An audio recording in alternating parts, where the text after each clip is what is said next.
My name is Claire Rowan. I'm 36 years old. And last Easter, my mother looked me in the eye and told me I wasn't welcome in my own childhood home. I remember the tulips in my hand, yellow and pink. I had chosen them because they reminded me of the way Mom used to decorate the table when we were kids. Breezy colors, full of fake warmth. I stood there for a moment, blinking into the afternoon light, wondering if I had heard her wrong. She didn't flinch. She just stepped forward and gently pressed her hand against the doorframe, blocking my way like a stranger would. "Claire, this really isn't the right time," she said softly, eyes flicking toward the entryway behind her. I tilted my head, confused. "Is Dad okay? Is something wrong?" No, she said too quickly. "It's just, things are complicated this year." I shifted the flowers in my arm. "Complicated how?" I made the souffle. "You asked me to bring it." She glanced over her shoulder again. I followed her gaze. There, just past her hip, through the hallway, and into the living room, was my sister Ava. Legs curled beneath her like she owned the place, sipping white wine from Mom's favorite glass. She looked straight at me and smiled, a small, tight smile that didn't reach her eyes. I took a step forward. "Is this a joke?" "She's already here," Mom said, her voice a whisper now. "She got here early and—" "Claire, I just think it's best if we don't do this in front of everyone. Not today." I stared at her, stunned. "You're telling me to leave? From Easter? From the house I grew up in?" She sighed. "I don't want a scene. We've all been under so much pressure, and Ava's just what?" I snapped. "The one who matters more?" "Claire." "No," I said, voice shaking. "Say it. Say what you're doing. You're choosing her." Again. Behind her, Ava stood. She leaned in the doorway now, arms folded, head tilted with polite boredom. "It's not a big deal," she said. "We thought you were still in that, what is it? Recovery place?" "I'm not," I said, throat dry. "And even if I were, this is still my family."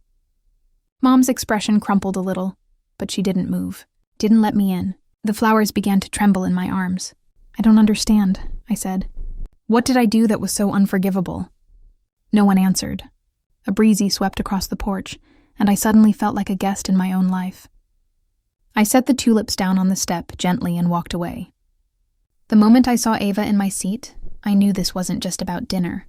I used to think pain was the worst thing a person could go through. Now I know better. It's not pain, it's being ignored, being forgotten, being erased by the people you once trusted most.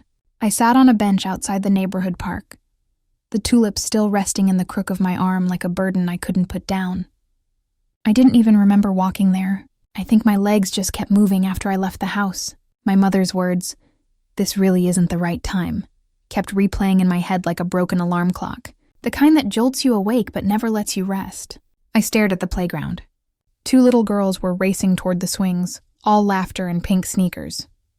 For a moment, I imagined myself at that age, before the nonprofit, before Ava, before my life fractured in so many places I couldn't count them anymore. Back then, I used to feel everything too deeply. My therapist once called it a gift. "You sense people's pain before they even say it," she told me. "That's empathy, Claire. You'll do something important with that someday."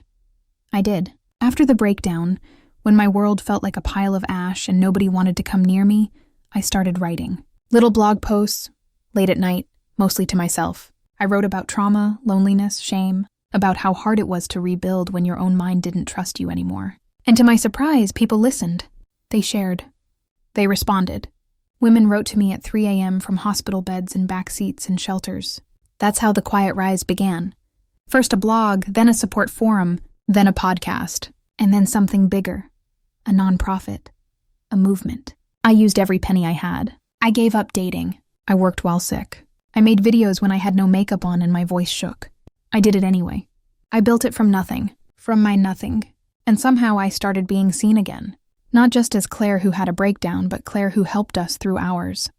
I was finally proud of something. And for the first time in my life, my name meant something more than what I'd survived.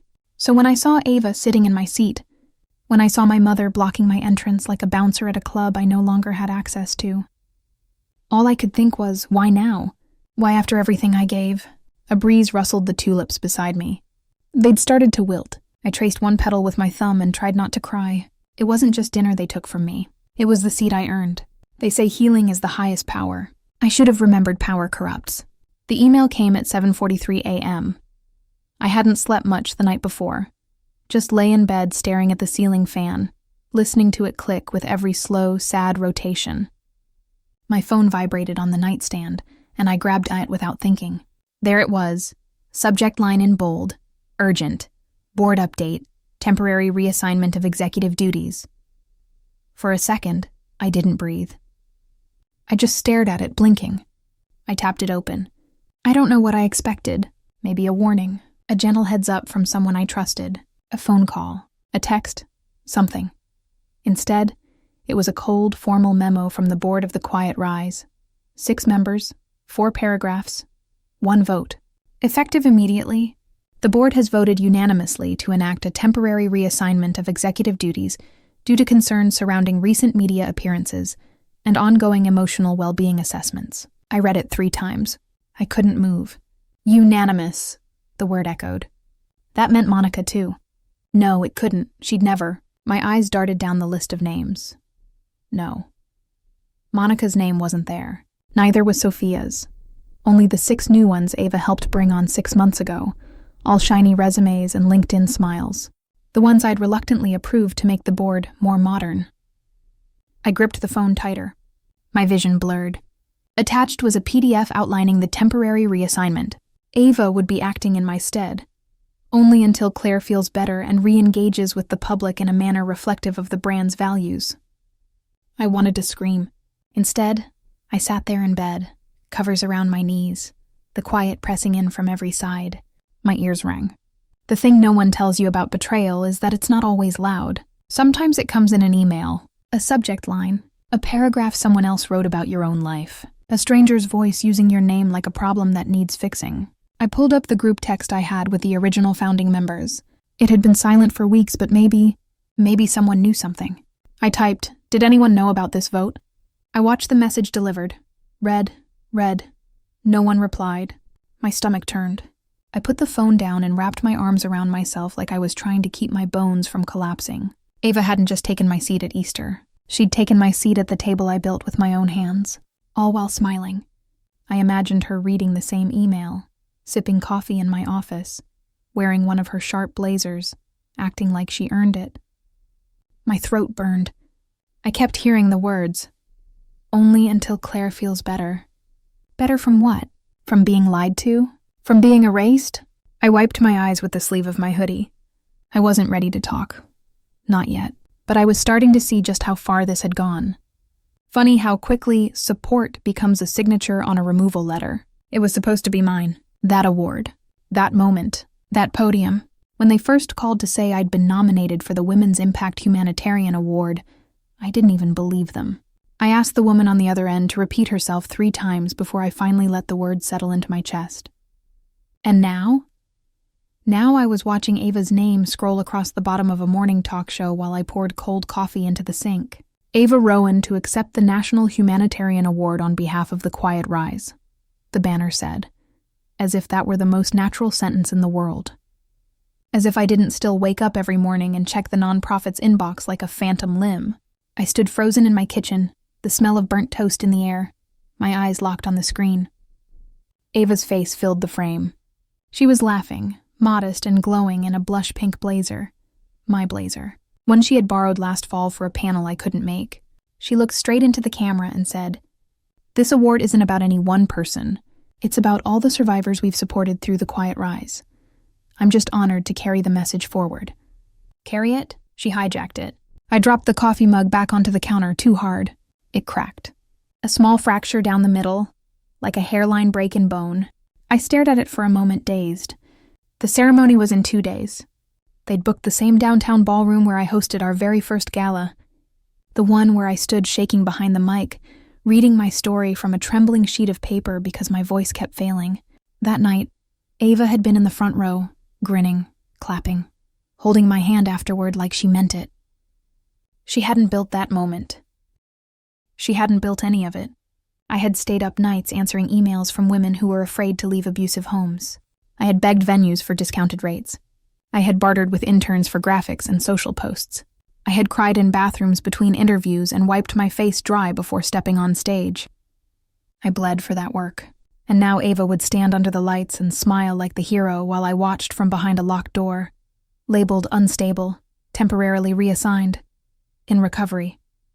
I sank into the kitchen chair and opened the browser, typing the award site's official page. There it was, her name. Not on behalf of Claire Rowan, not founded by. Just Ava. I blinked hard. My heart thudded. The screen blurred. Was I supposed to clap for her now? Watch the live stream with a wine glass and fake a congratulations text? Or maybe I was supposed to disappear quietly, like they hoped I would. It wasn't enough to take the stage. She needed to erase me. Claire's face filled the screen, eyes red-rimmed, voice trembling as she recounted the worst year of her life. The video had been buried for years, an old interview she'd done after. Well, after everything. She'd sworn she'd never talk about it again. But here it was now, playing on every gossip blog, clipped into 100 TikToks, dissected by strangers who didn't know her name last week. I sat alone in my kitchen, the glow from my laptop casting sharp shadows on the walls. The footage had been leaked that morning. My phone buzzed endlessly. Texts from mutual friends, voicemails from my mother, even a curt email from my boss telling me to distance myself from the mess. They all assumed I'd seen it, that I was just as shocked as they were. Can you believe this? Melissa's voice cracked over the phone, half whispered like she was afraid someone might overhear. Who would do that to her? I let the question hang, forcing my tone to match the slow, stunned beat of my heart. I don't know, I said, swallowing hard as if the words hurt coming out. She trusted people with that story. It's cruel. Cruel was the word they wanted me to use. It was the right shade of sisterly outrage, the right shade of helplessness. I pictured Claire right now, probably curled up somewhere, scrolling through the avalanche of comments calling her unhinged, unstable, a mess. I imagined the pitying glances, the whispered judgments at her expense. And I imagined her looking for someone to blame. People are going to destroy her over this, Melissa said. It's already trending. My voice caught, though for all the wrong reasons. I just wish I could protect her from it. I heard the static of Melissa sighing, and for a moment, I let silence fill the line. If I kept my voice too steady, she'd hear the edges of something else. On the news site open in front of me, the headline blared, Claire M. emotional breakdown footage resurfaces. Is she fit to lead? Underneath was the clip I'd watched a dozen times already. Each replay slower, more deliberate. The close-up of her shaking hands, the flicker of panic in her eyes, the perfect frame to pair with the words, not stable. I closed my laptop slowly, like shutting a coffin lid. My phone was still buzzing, but I didn't reach for it. The day had taken on that strange, suspended quality, where every sound is sharper, every shadow longer. Through my window, I could see the first hints of dusk settling in. The world dimming as if it knew what I'd done. No, not what I'd done. What had been done to her. That's how they'd phrase it anyway. I leaned back in my chair, letting the quiet wrap around me. I always knew the tears they pitied would one day be weaponized. And tonight they had found their mark. I stopped reading the comments after the 4th article. The first one ran with a headline that said, Mental health advocate facing breakdown amid leadership shift. The photo they chose was from last year's retreat. I was mid-speech, no makeup, eyes red from crying. I'd been sharing my story with survivors that night. But out of context, I just looked unstable. I scrolled down and saw Ava's photo right beside mine. She was flawless, polished, calm. Ava Rowan steps in to continue her sister's mission. Continue it like I had died. The next article went deeper. They cited unnamed sources from inside the organization. Said I had become erratic, overly emotional, unfit for public engagement. One quote even suggested I'd relapsed. I hadn't, not even close. But no one asked me. I texted Monica to see if we could issue a statement, something, anything to counter the noise. Her reply came 5 hours later. I know this is hard. Let's stay quiet for now and let the news cycle move on. Move on? From what, my reputation? From me? I tried logging into the nonprofit's press account. Password changed. The Instagram page was full of Ava now. Video clips of her touring shelters, meeting volunteers, and giving soft-spoken interviews where she always smiled just enough and said the right things. There were hashtags. Rise with Ava, Fresh Leadership, or Healing Together. I watched one video 3 times. In it, She spoke to a crowd of women in folding chairs at a community center. "I know how hard it is to find your voice," she said, tears welling up perfectly. "My sister helped me find mine. And now I want to help you find yours." People clapped. Someone in the comments called her braver than Claire ever was. I dropped my phone. It hit the floor with a thud that echoed louder than it should have. I stared at it from the couch, too tired to pick it up. No one had called me. Not the sponsors, not the donors, not the woman I'd mentored for years. Even the small podcasts I used to guest on were reposting Ava's interviews instead, like I had never existed. It hit me then. This wasn't just bad timing. It wasn't a PR misstep or a misunderstanding. This was a strategy. Someone, Ava, had planned for this, and the world was eating it up. People love a comeback story, especially when it's wrapped in a prettier package. I covered my face with both hands and sat in the dark for a long time. My name had once meant something. It had stood for something real. Now it felt like a rumor even I couldn't defend. Reputation dies quietly. I wasn't planning to. I sat in the waiting room, knees bouncing, the faint hum of the fluorescent lights above drilling into my head.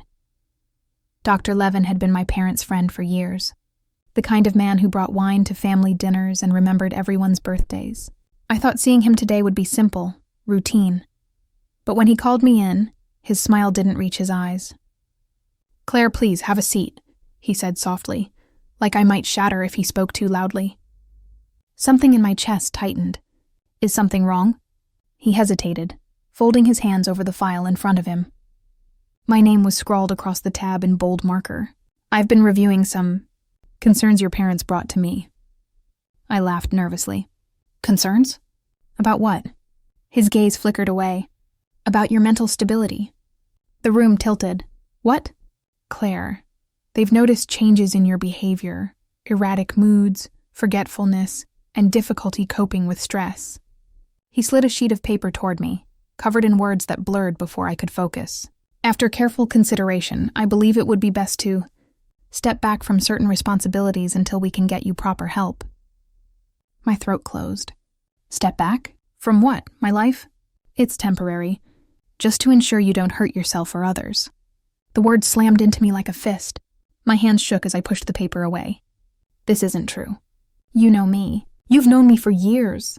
I also know your parents care for you deeply," he said, his voice maddeningly calm. The air in the office felt thick, almost sticky. My mind was trying to claw its way through what he was saying, to find an opening, a shred of logic. "So you're taking their word over mine? Without even talking to me first?" His expression softened, but it wasn't sympathy. It was pity. "Claire, sometimes we can't see ourselves clearly." I stood up so fast the chair screeched across the floor. "This is insane." "I'm fine." "I'm not," my voice broke. I swallowed hard, refusing to cry in front of him. "This is wrong. Please," he said, "take some time to think about this." I left without looking back. Outside, the sunlight felt too bright, almost cruel. People passed me on the sidewalk, their conversations floating past like I wasn't even there. By the time I reached my apartment, my hands were still trembling. My phone buzzed with a text from Mom. "We just want what's best for you." I dropped onto the couch, staring at the message until my vision blurred. They had found a way to silence me, to make everything I said sound like the ramblings of someone unhinged. But they underestimated me. They thought putting me on mute would be enough. It wasn't. I arrived at the coffee shop 10 minutes early. Monica was already there, her laptop open, dark hair pinned back in that no-nonsense way that always made me feel like we were about to take over a boardroom. Which in a way we were. "You're smiling," she said, not even looking up from her screen. "That's either very good or very bad news." "Good for me," I murmured, sliding into the chair across from her. "Bad for them." She shut the laptop, folding her hands like a patient teacher waiting for a confession. "Tell me." I leaned back, letting the hum of the cafe wrap around us. "They think I'm scrambling, that I'm broken and desperate." I let them think that. I made sure they saw the overdraft notice on my kitchen counter, the half-empty fridge. Even left a voicemail for Hannah where I sounded breathless, shaky. Monica's eyes gleamed. And now," I said, reaching into my bag, "we file these." I slid the signed papers across the table. "The asset transfer is complete. The trust is locked. They can't touch it without coming through me, and I'm not feeling generous." She scanned the pages, then looked up. "You've been waiting for this moment, haven't you?" I smiled. I hadn't lost control. I'd just stopped pretending I never expected this. Her laugh was low, approving. "They'll be blindsided." "That's the point," I said. "They've been so busy fighting over scraps, they didn't notice I took the table." Monica tapped the pen against the folder. "What about timing?" "We don't want them to smell smoke before the fire catches." I shook my head. "We let them keep circling each other until they're exhausted. Then when they finally think they've cornered me, that's when we drop the injunction. The shock will make them sloppy." She tilted her head. "You sound almost entertained." I shrugged. "I am. They turned my life into a game. I'm just playing it better." A silence settled between us. Not awkward, but heavy with the weight of what we were about to do. Outside, people passed with shopping bags, coffee cups, and umbrellas. Ordinary lives. I wondered if they'd believe me if I told them that revenge doesn't feel like fire. It feels like ice. Slow, certain, beautiful in its precision. Monica slid the folder back to me. "I'll have the filings in by Monday. By the time they realize what's happened, they'll be standing on sand." "Good," I said, rising from the table. "Let them sink."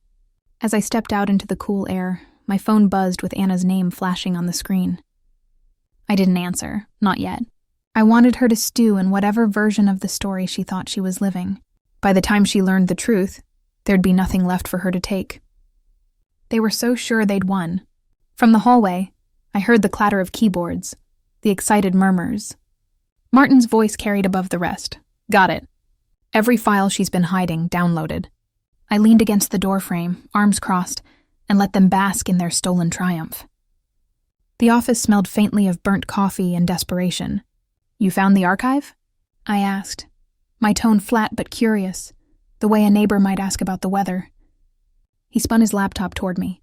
The screen was a grid of file names, project reports, donor lists, A&D contracts, all mine, or at least the shell of mine.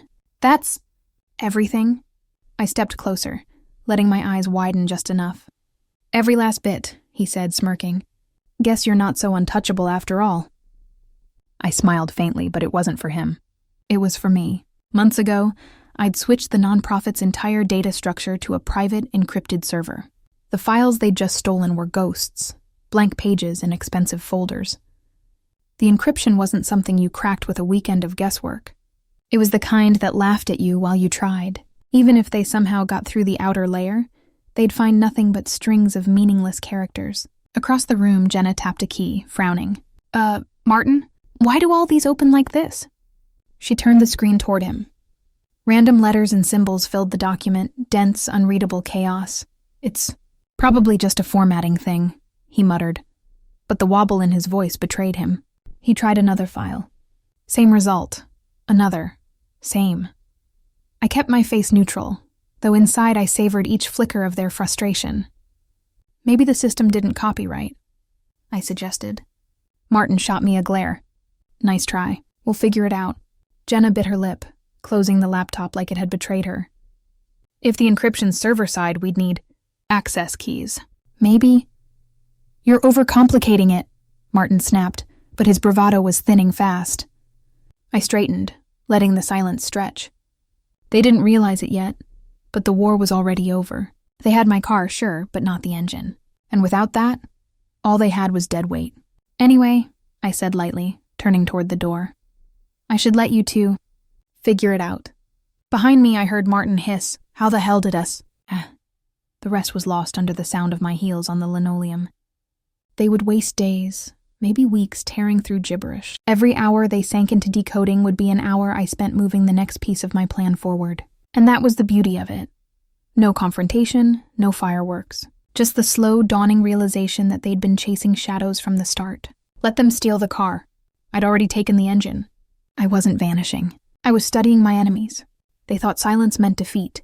The reporters were camped outside my building 3 days in a row, hoping to catch me clutching tissues, looking small. Instead, I gave them nothing, not a glimpse, not a whisper. My phone stayed off, my socials dormant, my front door closed. It was maddening for them, delicious for me. From the safety of my apartment, I scrolled the feeds Ava didn't know I still monitored. Every headline had her name in it. Ava Matthews speaks out. Ava tells her side. She was everywhere, her voice shaking just enough to look sincere. Every time she smiled through a tear, I could see the calculation behind it. Perfect. The more she talked, the more she owned the narrative. And the more she owned it, the more she'd slip. People who get too comfortable with their lies forget to keep them tidy. She was sewing her own noose one interview at a time. On day 4, I watched a clip of her on a morning show. She wore pale blue, the innocent color, and clasped her hands like she was praying for my recovery. "Claire is delicate right now," she said, eyes glistening. "I just want her to heal." My laugh startled even me. Heal? I wasn't wounded. I was sharpening knives. By day 6, the press was restless. Rumors began to bloom. I'd had a breakdown. I'd fled the country. I was in rehab. The lack of confirmation was their oxygen and their poison. They filled the gaps themselves, which meant none of it came from me, and none of it could be traced back. Ava, though, couldn't stand the void for long. She started giving more personal insights. Details she could only know if she'd been inside my life, inside my trust. That was the point. The public needed to see the seams of her betrayal without me ever pointing them out. One evening, I stepped onto my balcony after sunset. Across the street, I caught the dull glow of a telephoto lens. The photographer must have thought he'd scored gold. Claire alive, in the flesh. I turned my face away, letting him catch just the hint of a silhouette. Nothing more. Enough to feed them crumbs, but not enough to satisfy. Inside, I made tea and returned to my notes. Every word Ava had spoken in the last week was catalogued, transcribed, and marked with red ink where her stories conflicted. This wasn't about reacting. It was about preparing. When I finally did speak, it would be a single strike. No warning, no second chance. Ava wouldn't see it coming because I'd let her believe she was winning. Silence wasn't my retreat. It was the coil before the spring. I told the driver I didn't care where we stopped as long as no one could find me. It wasn't true, of course. I'd already circled this place in a glossy brochure 3 nights ago, my hand trembling as if the decision had been impulsive. Now, the gates of the private retreat rose in front of ivy-wrapped stone, discreet, almost apologetic in its luxury. The receptionist, a woman with soft hands and a fixed smile, glanced at the intake form. "Claire, is it?" I nodded, staring at the floor like it might crack open beneath me. I can't keep going like this." My voice broke on the last word. She tilted her head, pity blooming across her face like a stain. "We'll take care of you here." A nurse led me down a quiet corridor, her shoes whispering against the polished wood. She tried to make conversation, asked about my sleep, my appetite, and whether I had someone waiting for me at home. I answered in the vaguest possible ways, letting the pauses hang until they grew uncomfortable. Every second of silence made me appear more fragile. In my room, I sat on the edge of the bed and pressed my palms into my knees until they tingled. From the window, I could see a man raking the gravel path below. For a moment, I imagined him telling someone.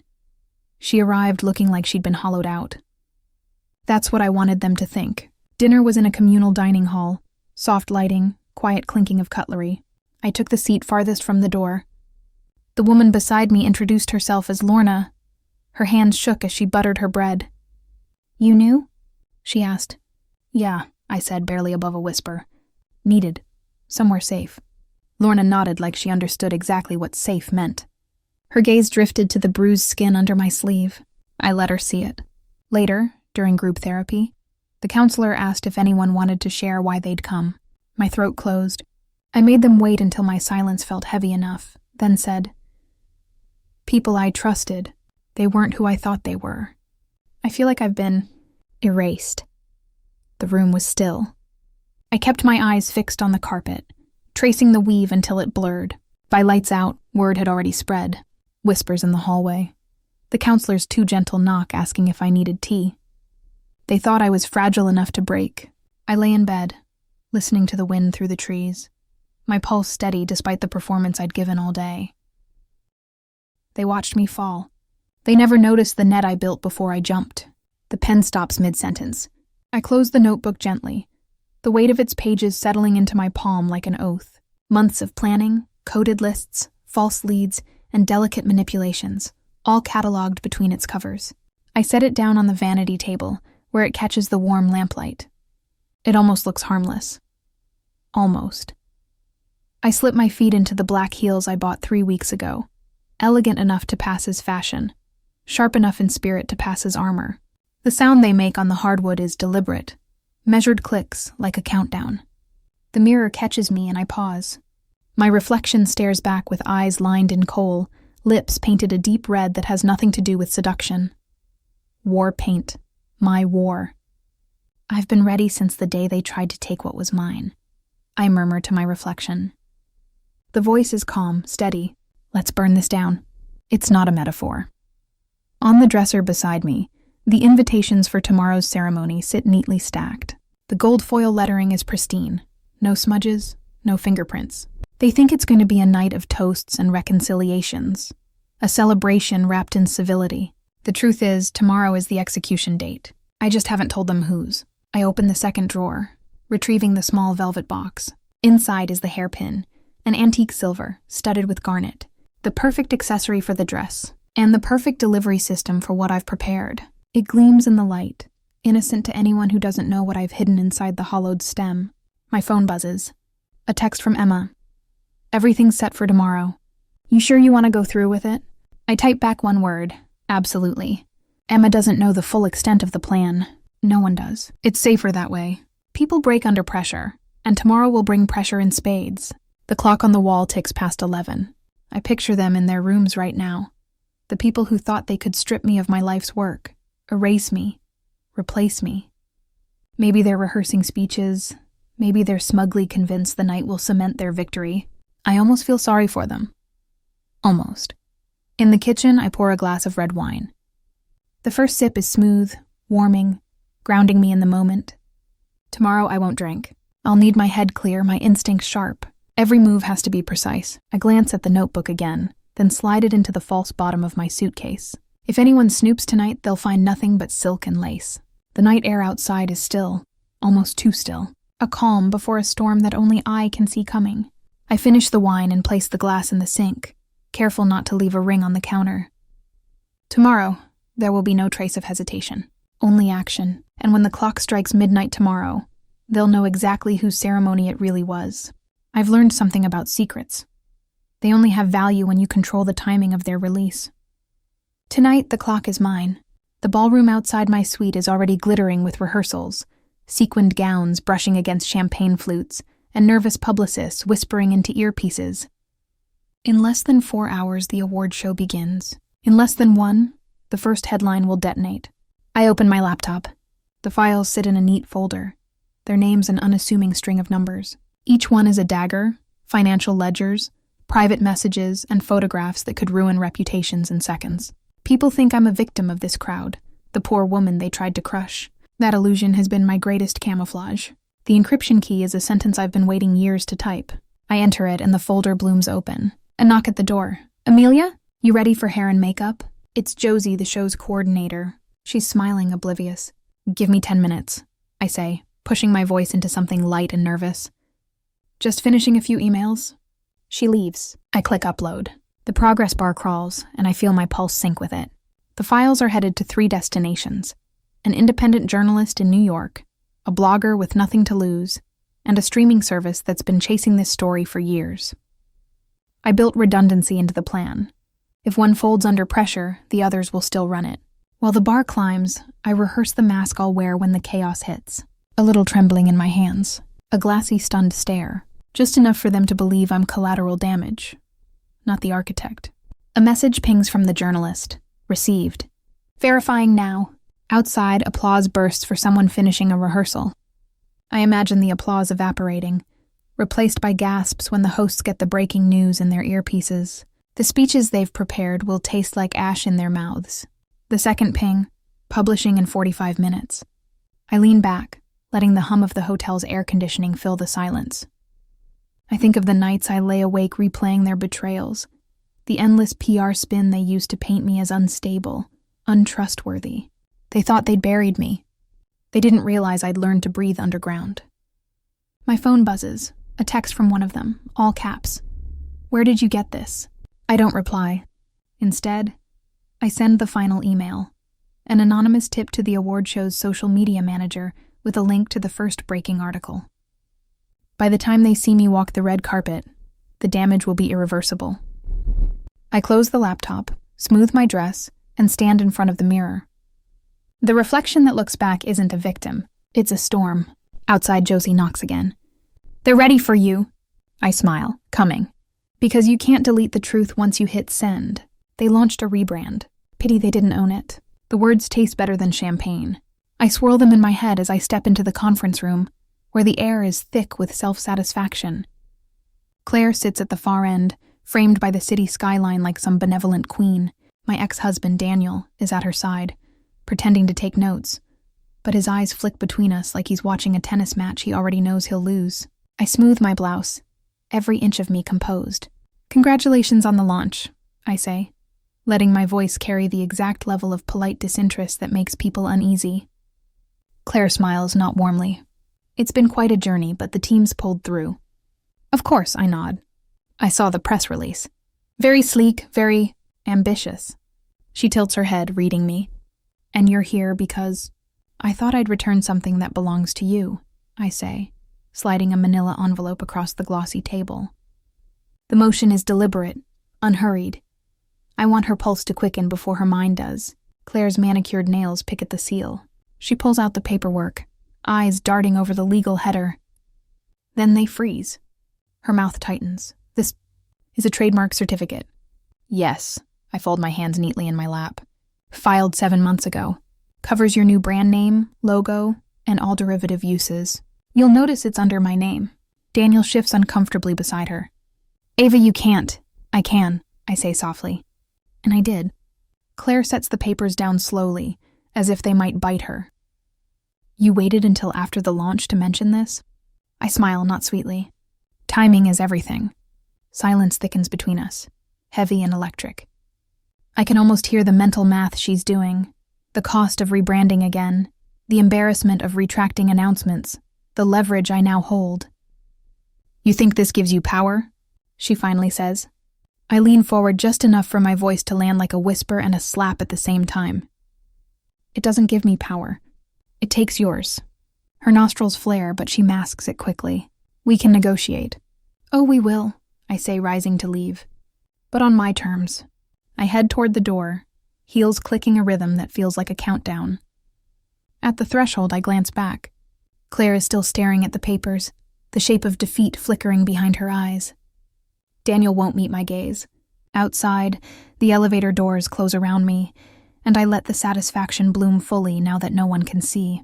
This wasn't just about owning a name.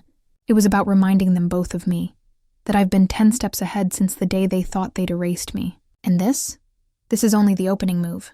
They came for me before sunrise, not the kind with torches and pitchforks, but the modern variety, hashtags and hate posts.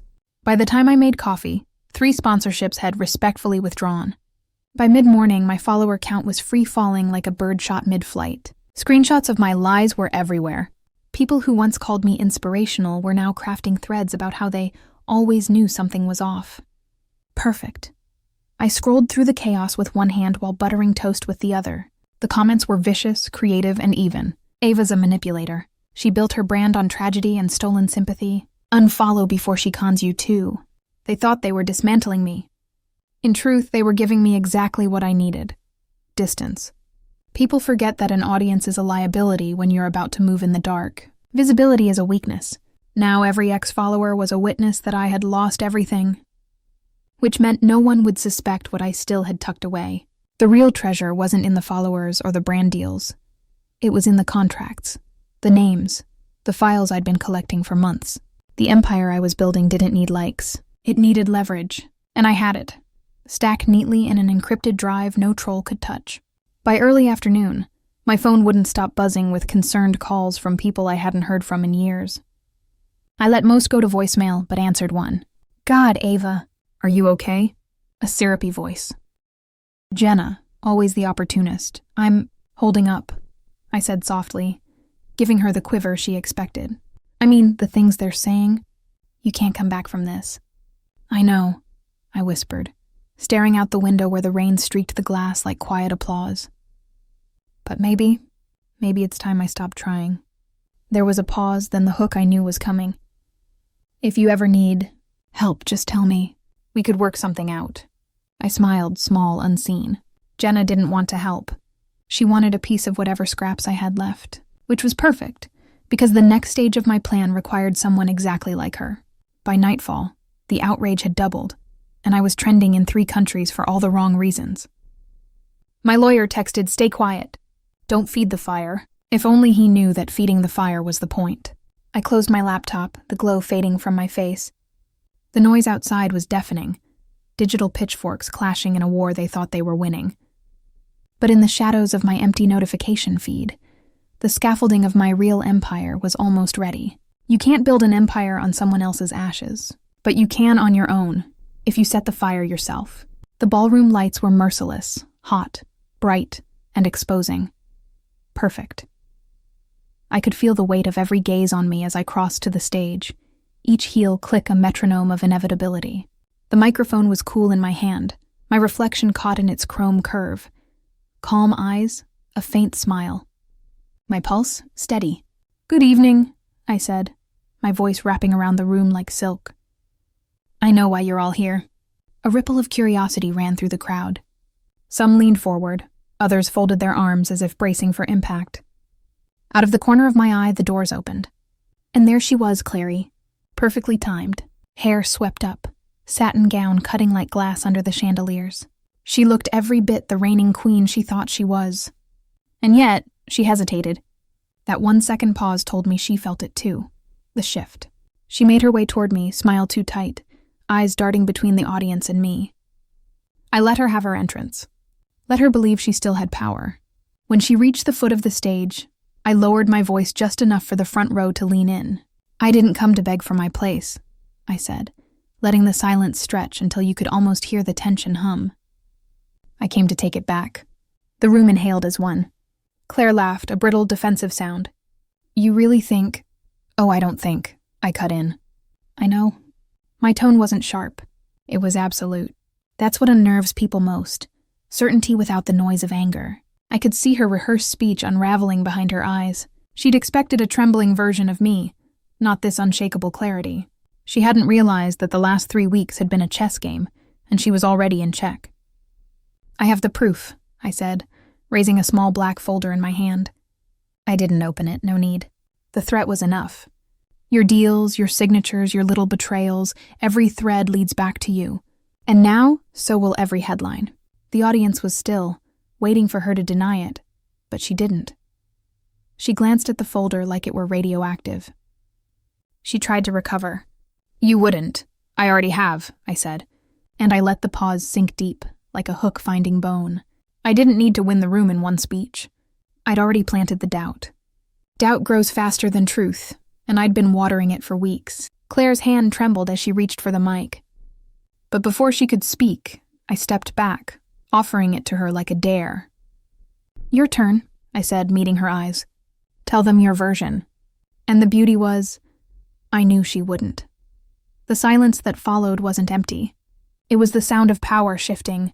Claire stood at the front of the room, her expression calm, almost pleasant, as she gestured toward the laptop on the table beside her. "I think everyone should hear this," she said. The room went still. Then my own voice filled the air. It was strange hearing myself like that, flat, focused, methodical, reciting the speech I'd been perfecting for weeks, except it wasn't mine anymore, not according to her. According to Claire, it was hers, and now here I was, listening to the sound of my own rehearsal being turned into evidence against me. The recording caught every inflection, every pause I'd practiced in front of my bathroom mirror. I felt heat rising up my neck. People's eyes flicked toward me, then away, as if I were contagious. "This," Claire announced, "was sent to me anonymously. Ava is practicing my speech, word for word." Her tone wasn't angry. It was disappointed, and that was worse. I swallowed hard. "That's not what it sounds like," I managed, though my voice cracked on the last word. She tilted her head, all faux concern. "Really? Because it sounds exactly like you, Ava." The room seemed to close in. I searched the faces around me, some curious, some skeptical, some already convinced. My pulse pounded in my ears. I stopped, tried again. "I was helping you. You asked me to look it over, remember? I read it out loud to test the flow." Claire's smile didn't reach her eyes. And did you also test how it would sound coming from your own mouth on stage? A low murmur rippled through the group. My chest tightened. That's not fair, I said, softer now. You know I wouldn't. Wouldn't what? She pressed, her voice cutting through mine. Wouldn't take what isn't yours? Someone in the back cleared their throat. The sound was small, but it landed like a verdict. My palms were damp. I felt suddenly aware of every breath, every twitch of my fingers. Claire, I said, forcing myself to meet her gaze. If you think I'd steal from you, then you don't know me at all. Her head tilted again, but this time there was no pity in her eyes. Oh, Ava, she murmured. I think I'm starting to. The last lines of the recording faded, leaving an awful silence in their place. Every second stretched, the air heavy with judgment. She reached over and shut the laptop with a soft click. I think that's all we need to hear. I stood there, the weight of every stare pressing down, unsure whether to defend myself again or just walk out. They gave her the mic. I gave her the mirror. I always knew they'd fold the moment they had to answer for themselves. Not behind Ava, not when the spotlight turned harsh, not when things stopped being shiny Instagram posts and became subpoenas with their names spelled correctly in bold. The courier arrived at 9:03 a.m. sharp. My attorney, Nora, stood just behind him in a sand-colored suit, the same one she wore when she destroyed a pharmaceutical company's board 3 years ago. That one had taken 4 months. Ours would take 4 days, if that. Delivery for Mr. Faulkner, the courier said, handing over the envelope. Mr. Faulkner, our board's treasurer, formerly a Twitter activist and now a corporate apologist in thick-rimmed glasses, took the packet with trembling hands. I'm sorry, what is this? He stammered. Civil action for breach of fiduciary duty, Nora replied crisply, and misrepresentation of charitable governance. 2 security guards hovered nearby, confused. One of them held the elevator open. No one moved. Nora smiled and added, and don't worry. You're not the only one. Every member named in the suit is receiving theirs today, simultaneously. I stood across the lobby, phone in hand, pretending to scroll. They didn't see me. Not yet, but I saw them. One by one, faces drained of color, lips pressed thin. Guilt and panic make people go quiet. This wasn't revenge. This was accounting. Each board member had signed off on my removal without due process. No independent review. No mental health confirmation. No warning. No vote transparency. Just 6 signatures orchestrated behind closed doors, pushed by Ava, whispered through DMs, and made official by people who liked their perks too much to question her. Nora had all of it. Screenshots, emails, internal Slack logs, even deleted voice memos that Ava thought were long gone. People are careless when they feel untouchable. And now they'd be explaining that carelessness under oath. I stepped out into the hallway as the group dispersed like roaches. Mr. Faulkner spotted me. His mouth parted slightly, eyes wide, as if unsure whether to be ashamed or furious. I nodded. Just once. He looked away. Nora joined me at the elevator. 1 down, 5 to go, she said. Monica texted, I replied, holding up my phone. She says Ava's holed up in the office, refusing to answer press calls. Someone leaked the filings. Nora arched a brow. Shocking, I smiled. The truth was, this moment had been set in motion months ago. The moment they replaced my name on the website without board consensus, I knew what they were. Cowards and borrowed titles. Paper-spined opportunists who bent to whoever made their lives easier. They didn't choose Ava because she was better. They chose her because she asked less of them. They just didn't expect that I'd be watching, or that I'd be ready. They chose Ava for convenience. Now they can explain that to a judge. I chose the cafe because it was public, not for safety. I wasn't afraid of them anymore. But because people behave better when strangers might be listening. They arrived late, of course. My mother, in her pearl earrings, was scanning the room for witnesses to her performance. My father, carrying the air of a man who still believed he could negotiate his way out of anything. Claire, Mom said, leaning in for a kiss I didn't return. Sit, I said softly. I'd already ordered their coffees. For a moment, none of us spoke. The clatter of dishes and low hum of conversation filled the air between us. I let them wait. It's a subtle thing. Silence. But it shifts the balance of power faster than shouting ever could. Dad finally broke. Your behavior lately, I raised a hand. We're not here to talk about my behavior. Mom's lips pressed into a thin line. Then why are we here? I leaned forward, elbows on the table. Because this is the last time we will speak face to face. And I wanted you to hear this from me, not through lawyers, not in whispers from your friends, not in headlines. Dad frowned. Headlines? I know what you did, I said plainly. Selling me out to Dr. Levin, signing away my credibility, locking me into a narrative where every word I said sounded like madness. You didn't just betray me. You auctioned me off to the highest bidder. They didn't deny it. That was almost satisfying. Mom tried the soft voice. We were protecting you. By stripping me of everything that made me believable? By turning my life into a legal coffin? I shook my head slowly. No, you were protecting yourselves. And you did it well. I'll give you that. Dad leaned back, his eyes narrowing. So what's this? Revenge? I smiled faintly. Closure. They exchanged a glance. That wordless parental language they think their children never learn to read. I didn't fill the pause. Instead, I slid an envelope across the table. Mom didn't touch it. What's that? Proof, I said. Enough to make sure that when people learn what you did, your reputation will never recover. You won't lose your money. You'll lose your place at the table you've fought so hard to stay seated at. Her knuckles whitened on the edge of her cup. You wouldn't. I leaned back, calm and certain. Forgiveness isn't weakness. Silence is strategy. I stood, leaving the envelope between us, and walked out without looking back. The door chimed behind me, the sound of an ending, or perhaps just the final move in a game they didn't realize I'd been winning for months. The warehouse smelled of fresh paint and ambition. The banners were crisp, the podium polished. Every chair was in place, each one a quiet promise that someone would sit here and listen. Really listen this time. Evan walked in, phone still in his hand. We're full. RSVP's overshot capacity. I didn't look up from the stack of flyers. Good, let them stand. Let them see we're worth standing for. He grinned. You sound unbreakable. I am, I said simply. They tried to hijack my voice. I rebuilt it louder. He slid a paper across the table, a press release draft. You'll want to read this before it goes out. The language is bold. I scanned the first few lines and smiled. Bold was good. Bold was the point. Every word was a calculated strike, each sentence carrying the weight of proof. We weren't begging for legitimacy anymore. We were declaring it.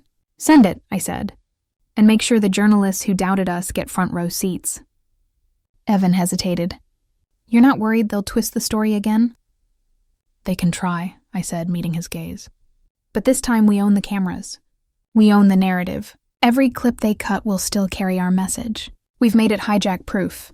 The old version of the movement had been raw and idealistic, powerful, but fragile. I'd learned the hard way that passion without structure is easy prey. They'd thought killing the first version would kill me. Instead, they'd handed me a blueprint for something indestructible. Security's ready? I asked. Every entrance covered, Evan said. No one comes in without a badge. Good, and the volunteers? In place, trained. They know the talking points. I allowed myself a small breath. Not relief, that was a luxury for amateurs, but satisfaction. Every variable was accounted for. The new branch wasn't just a revival. It was an upgrade. A knock on the side door made us both turn. Monica stepped in, holding a small box. This is for you, she said. Inside, nestled in black velvet, was a lapel pin, the movement's symbol, reworked in steel instead of enamel. Unbreakable, just like we'd planned. Perfect, I said, fastening it to my jacket. Now let's go give them something they can't bury. We moved toward the podium, the murmur of the gathering crowd growing louder, sharper, electric. I could feel it, the shift. They thought they'd erased me. Tonight, they'd see I'd been rewriting myself the entire time. Evan leaned toward me. Nervous? Never, I said. Not anymore. And as the lights came up and the cameras blinked awake, I stepped forward, ready to speak the words they'd tried so hard to silence, knowing that this time they'd echo far beyond these walls. The phone lit up on the counter, Ava's name glaring in bold white letters. I didn't move to answer. I didn't even flinch. My tea steamed in front of me, the faint curl of heat more interesting than whatever desperate string of words she thought might change the inevitable. It rang once, twice. By the third ring, I picked it up, not to speak, but to swipe left. Block. The screen went dark. 5 seconds later, it lit again with unknown number. Amateur. I let it ring out, the sound muffled under the calm hum of the refrigerator. Across the kitchen table, Victor raised an eyebrow. Persistent. Predictable, I corrected. I'd been expecting this since yesterday, when the last piece fell into place. Ava would have felt it. The ground shifting beneath her. The sense of doors locking one by one. She'd reach for the only thing she had left. My attention. Victor leaned back, studying me. You sure you don't want to hear what she has to say? Could be entertaining. I stirred my tea slowly, watching the swirl of amber deepen. I already know what she'll say. It's what people always say when they've been caught. Half apology, half bargaining. I set the spoon down. I'm not giving her either.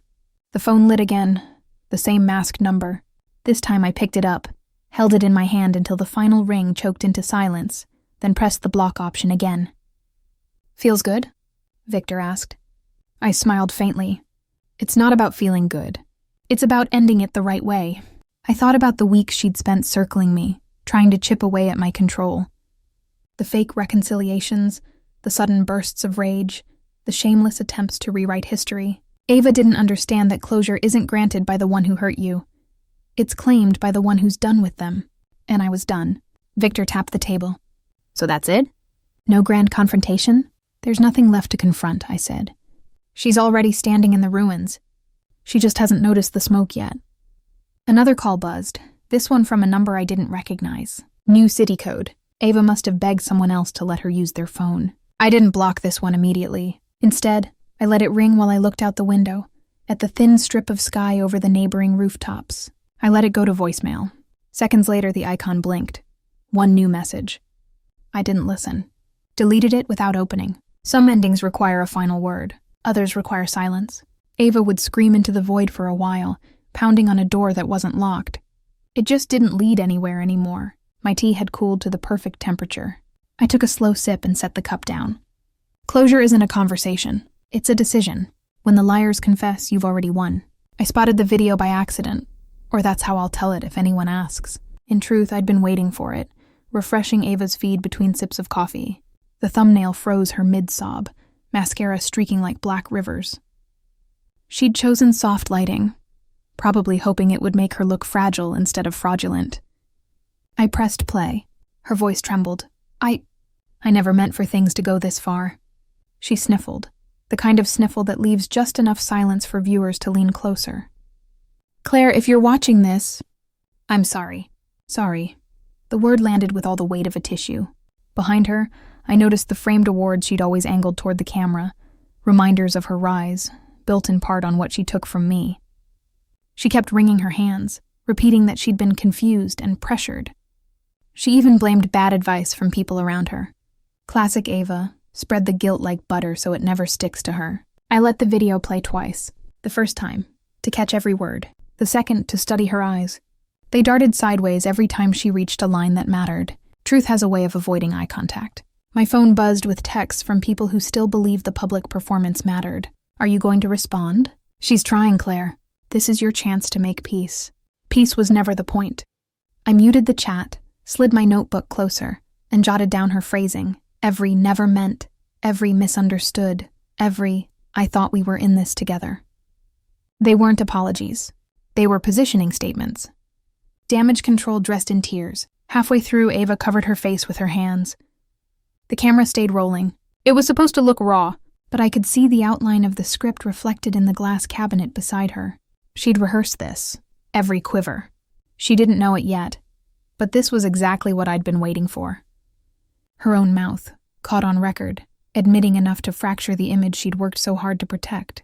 The comments section was already split. Some called her brave for owning up.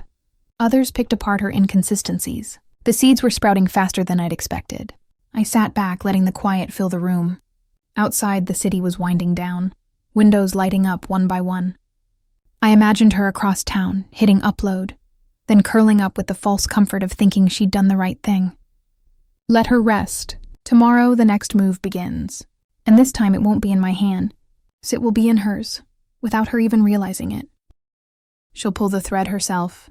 I closed the laptop. The apology wasn't for me. It was for everyone watching. And soon they'd be watching something else entirely. The building was smaller than I'd imagined. White brick, chipped in places.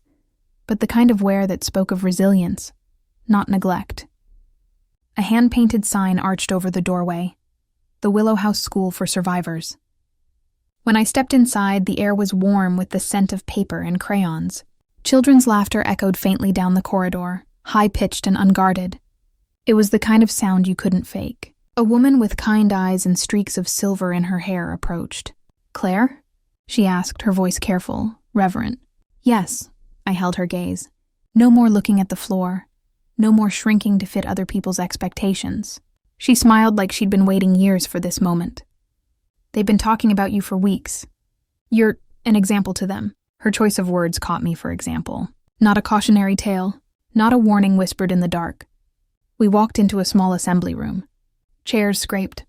The children shifted, eyes wide, voices whispering in little bursts until one of the older girls stood and started clapping. The rest followed, a scattered rhythm that built into something steady. And then, without anyone prompting them, they began to chant.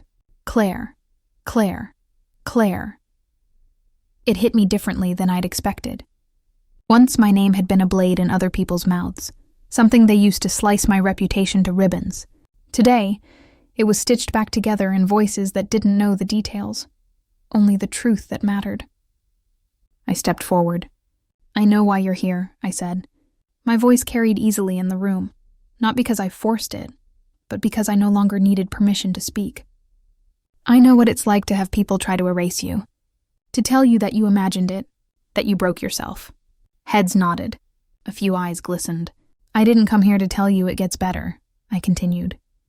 "I came to tell you that you're getting better. You decide when you're done hiding.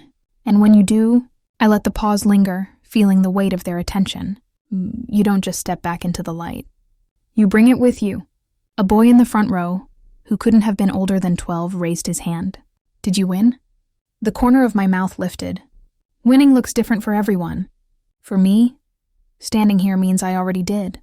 The room seemed to expand with that truth. As I left, the chants followed me into the hallway, trailing like a victorious drumbeat. For once, my name wasn't something I had to defend. It was something I had earned. I didn't rise to prove them wrong. I rose to prove myself right. The table glows in the late afternoon light. A patchwork of mismatched plates, hand-picked flowers, and crystal glasses that catch the gold of the sun. The roast rests in the center, steam curling upward like a blessing. The smell of rosemary and garlic fills the room. It's mine, all of it. "Claire, this salad is ridiculous," James says, piling his plate with my lemon-dressed greens. "You're officially the only person allowed to feed me." I smile, not coy, not shy, just satisfied. "I'll put you on the schedule." Laughter ripples around the table. Emma reaches across to top off my wine. "I still can't believe you pulled this off in a year." The house, the business, all of this. I meet her eyes. She means well, but she doesn't know the entire truth. Not about the night of the ceremony, not about what I took back in those final hours. She doesn't need to. Some victories taste better when they're seasoned with silence. I glance at the empty chairs that aren't here, the ones I didn't set. No parents, no Ava. There's no tension, no sharp undercurrent of waiting for the knife to fall. Just voices I chose, people I trust. A table without landmines. "Claire?" Malik's voice breaks my reverie.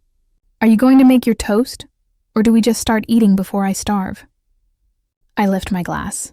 Patience. The chatter stills. All eyes turn to me, the air warm with expectation. I let the pause linger, savoring the moment. A year ago, this day had been their stage. They'd shut me out of my own family's table, paraded their unity while I stood outside in the cold. A year ago, I'd been the uninvited one, the discarded one. Today, the table belongs to me. To new traditions, I begin. To the people we gather because they lift us up, not because they share our blood. To the families we build piece by piece from the ones who show up when it matters. And to knowing when to close a door and when to open a new one. Glasses clink. The sound is rich and satisfying. "All right," I say, grinning, before Malik eats the centerpiece. Plates are passed, bread is torn, stories overlap. The room hums with the sound of a life rebuilt. I watch them, my people, leaning in, laughing, stealing bites from each other's plates. This is what survival looks like when you refuse to settle for scraps. Emma catches my eye again. "You happy, Claire?" I take a sip of wine, letting the question hang. Happy is too small a word for this. I'm settled, in command, untouchable. They'll never know the precise steps that brought me here. The choices that look like accidents, the plays that look like luck. I just smile. Completely. Last year they shut the door, so I built my own.